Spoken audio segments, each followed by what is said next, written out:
Welcome to my channel Syndicate Academy of English Language. Today I am going to teach you a poem Stopping by Woods on a Snowy Evening और ये Robert Frost के द्वारा लिखी गई poem है.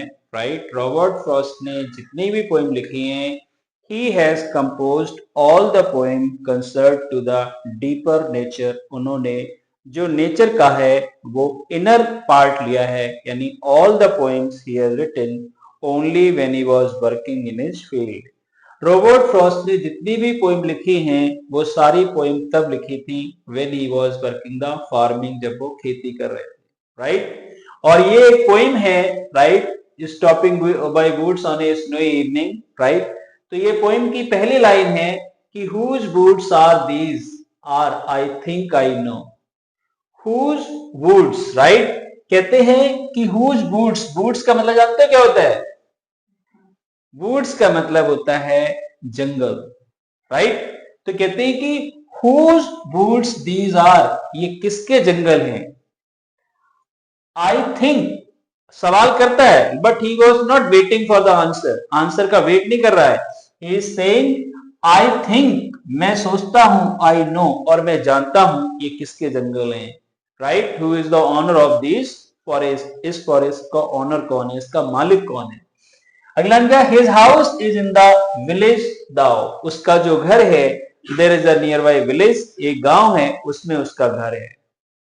Right, and he will not see me stopping here if I am going to stop here, अगर मैं यहां रुकूंगा and I will see the forest, तो he will not watch me, मुझे देखेगा नहीं, because no one is here, यहां पर कोई नहीं है. राइट, क्या लिखा हुआ है? He will not see me stopping here, वो रोकेगा नहीं मुझे. Right, because he is not watching to me, मुझे देख नहीं रहा है.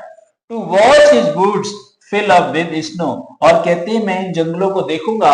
ये जंगल, वुड्स मीन जंगल, फिल जो भरे हुए हैं पूरी तरीके से, किस चीज से भरे हुए हैं?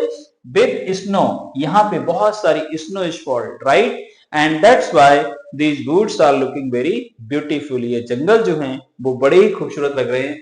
तो वो क्या किया? वो रुक गया वहां पे. राइट, और जैसे रुका वैसे ही माई लिटिल हॉर्स, हॉर्स कहते हैं घोड़ा, लेकिन यहाँ पे कोई रियल घोड़ा नहीं है, फिजिकल घोड़ा नहीं है कोई.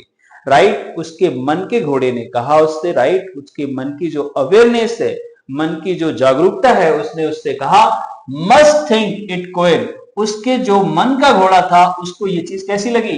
क्वेर, क्वेर कहते हैं स्ट्रेंज लगी उसको. ही थॉट कि why my owner, why my master stop here, मेरे मालिक यहाँ पे रुके क्यों हैं? There is no hotel, there is no restaurant, there is no farmhouse, there is no one. तो why stopped here, यहाँ पर ये रुके क्यों? What's the reason? ये उनके मन के घोड़े ने कही थी, रियल घोड़ा वहां पे कोई नहीं है. Right, to stop without a farmhouse nearby, लिखा है कि why have you stopped here, यहाँ पे रुके क्यों हो? यहाँ पे कोई तुम्हारा फार्म हाउस नहीं है, कोई रेस्टोरेंट नहीं है कि just you want to enjoy some snacks, कि आप कोई स्नैक्स एंजॉय करना चाहते हैं यहाँ पे हो.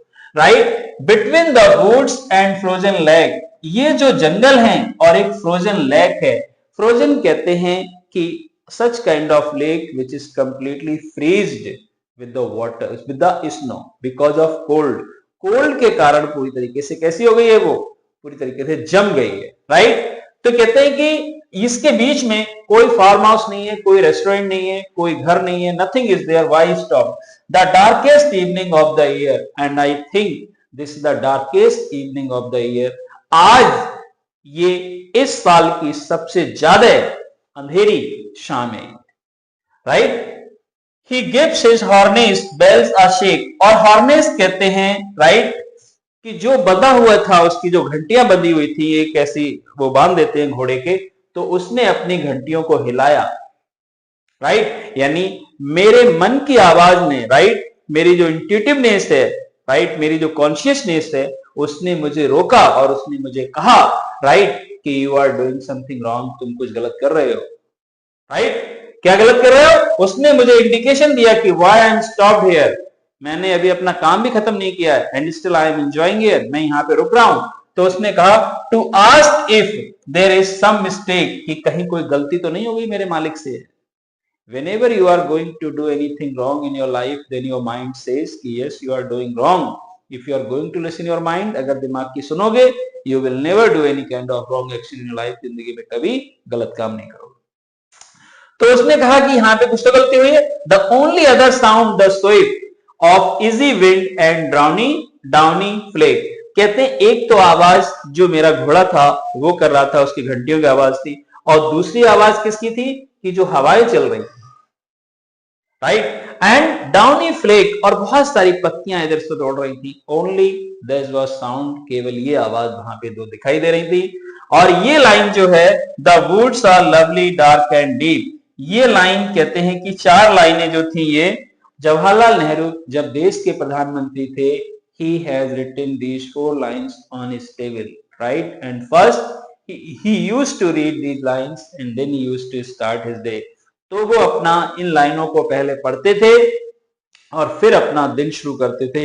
इन चार लाइनों का मीनिंग क्या है? Now listen very carefully, it's very important, कि द वुड्स आर लवली, कहते हैं जंगल बड़े खूबसूरत हैं, बहुत ही बढ़िया हैं, डार्क एंड डीप, गहराई भी है इनमें, right, beautiful they are looking, but I have promises to keep, लेकिन जब मैं अपनी मंजिल से चला था, जब मैं अपने घर से चला था, तो मैंने वादा किया था कि मैं अपना काम पहले पूरा करूंगा, then I will take rest. तो क्या लिखा?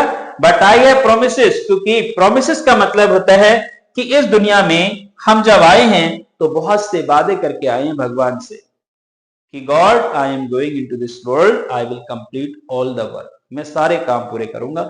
लेकिन यहां पे वो कह रहा है कि but I have promises to keep, right, keep का मतलब है जो मुझे निभाने हैं अभी बहुत से वादे, कहते हैं कि वो वादे अभी मैंने पूरे नहीं किए। And miles to for I sleep, right, ये पहले स्लीप का मतलब होता है यहां पे रेस्ट। तो कहते हैं कि उसने कहा कि जब मैं घर से चला था, राइट, तो मैंने वादा किया था कि मैं आराम तब करूंगा जब मैं अपने काम फिनिश कर दूंगा, I will finish my work, मैं अपने काम फिनिश कर दूंगा, then I will take rest, right, तब हम अपने ये काम करेंगे। And miles to go before I sleep, right, और ये दूसरे स्लीप का मतलब है यहां पे डेथ, राइट, और दूसरी स्लीप का मतलब है डेथ, यानी when I will complete my work on this planet, जब इस पृथ्वी पे अपने सारे काम खत्म कर दूंगा तब इस दुनिया से मैं जाऊंगा, राइट। तो ये पॉइंट जो है, nowadays the exams are coming, जैसे अल्टीग्रेड का एग्जाम है, राइट, टीजीटी पीजीटी एग्जाम्स हैं, they are coming, and for these exams and also it is coming in the academic, ये एकेडमिक में भी आती है। So you can understand this poem is very important and it is connected to your life, ये आपकी life से connected भी है। If you can take the message of this poem, अगर इस poem के मैसेज भी आप समझते हैं, you can apply in your life, you can change your life, right?